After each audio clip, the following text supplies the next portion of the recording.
जय हिंद मित्रों। आज हम आप लोग को प्रचलित पवन के बारे में बताने जा रहे हैं। आप लोग जानते हैं कि पवन तीन प्रकार की होती है। एक जो है प्रचलित पवन, जिसको ग्रहीय पवन कहते हैं या परमानेंट विंड कहते हैं। दूसरा होता है लोकल विंड। और तीसरा जो है कि मौसमी पवन। तो अभी जो आप लोगों को बताने जा रहे हैं वो प्रचलित पवन के बारे में। देखिए, सबसे पहले आपने देखा कि यह पृथ्वी एक ग्लोब है। अब यहाँ पे क्या है कि आप देखिए कि यहाँ से जो यह इक्वेटर है, इक्वेटर से 5 डिग्री उत्तर और 5 डिग्री दक्षिण की जो पेटी होती है, यह जो होता है कि एलपी में कन्वर्ट हो जाती है। यानी कि अधिक ताप पड़ने के कारण क्या होता है कि यहाँ की हवा गर्म होके ऊपर उठ जाती है। इस प्रकार से हवा गर्म होके ऊपर उठती है। एलपी से हवा, यह गर्म होके हवा जब ऊपर उठती है। दूसरा देखिए कि क्या है कि आपको 30 से 35 डिग्री जो उत्तरी अक्षांश है, जो आप देख रहे हैं कि एचपी का बेल्ट है। एचपी का बेल्ट यानी कि हाई प्रेशर का बेल्ट, जिसको अश्व अक्षांश भी कहते हैं। इसमें क्या होता है कि जो हवा ऊपर उठी थी वह हवा अब आगे चल के क्या होता है कि इस दिशा में, यानी कि यह जो होता है कि पोल की तरफ बढ़ती है। एक शाखा उसके दक्षिण की तरफ, दूसरी शाखा उत्तर की तरफ बढ़ती है। और जब पोल की तरफ बढ़ने के बाद यह क्या होता है कि 30 से 35 डिग्री अक्षांश के बीच के बाद यह हवा इस प्रकार से नीचे उतरने लगती है। नीचे उतरती है, जिसके कारण यह एचपी का बेल्ट होता है। अब तीसरा देखिए कि यह जो पेटी है कि यह जो है कि एलपी है। और एलपी है जो कि क्या है कि यहां से हवा ऊपर उठती है।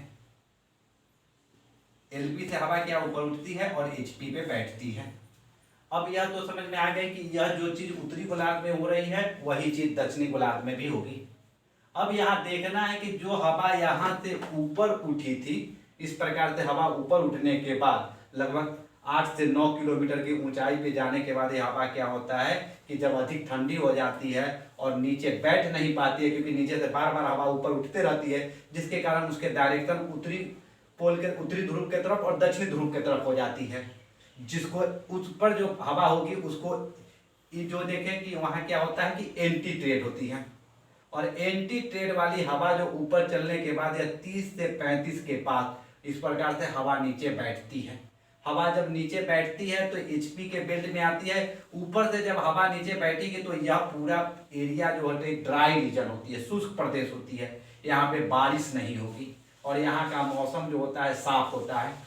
अब जब यही हवा बैठेगी तो क्या होगा कि इधर इस डायरेक्शन में हवा जब इधर चलती है तो इस हवा को कहते हैं व्यापारिक पवन।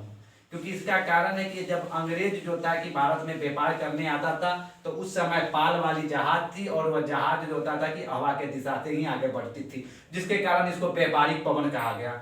और यह जब एक सेल बनता है, जब यह हवा ऊपर उठी, आगे बढ़ी, फिर नीचे बैठी और फिर नीचे के सरफेस पे चली, जो यह एक सेल बनता है, इस सेल को कहते हैं हेडले सेल, यानी हेडले कोष कहते हैं।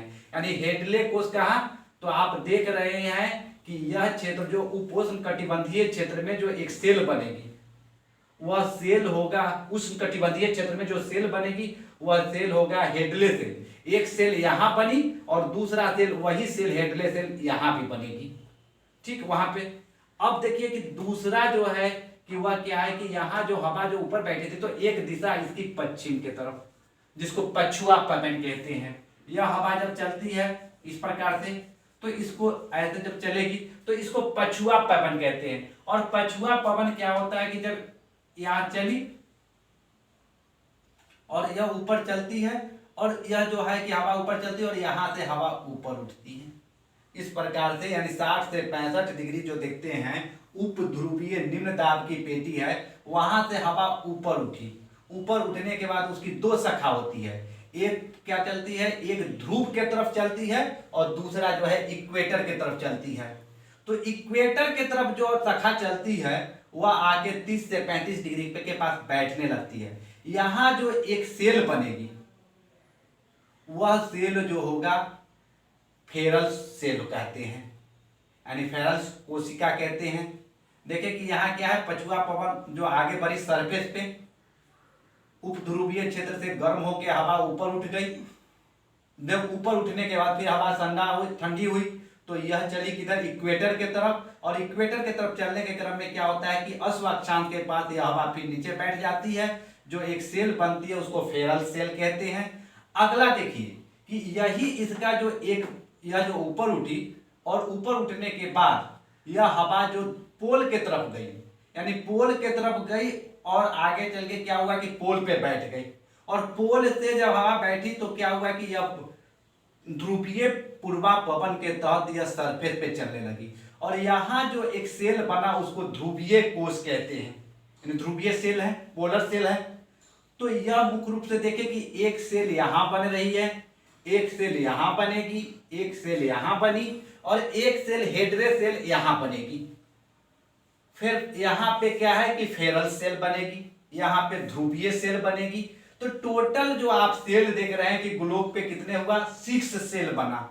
लेकिन अब वायुदाब का पेटी जो देख रहे हैं वह 7 वायुदाब पेटी में कन्वर्ट होता है। यह देख रहे हैं कि 0 डिग्री से 5 डिग्री के बीच की जो पेटी होती है वह जो एलपी का है, आप 30 से 35 डिग्री के पास जो देखते हैं एचपी का है, और 60 से 65 डिग्री के पास एलपी का है, फिर ध्रुव के पास जो है एचपी का है। तो यहां से देखिए 1 2 3 4 हुआ, और फिर नीचे की तरफ आए तो 7, यानी 7 वायुदाब पेटी बनती है टोटल।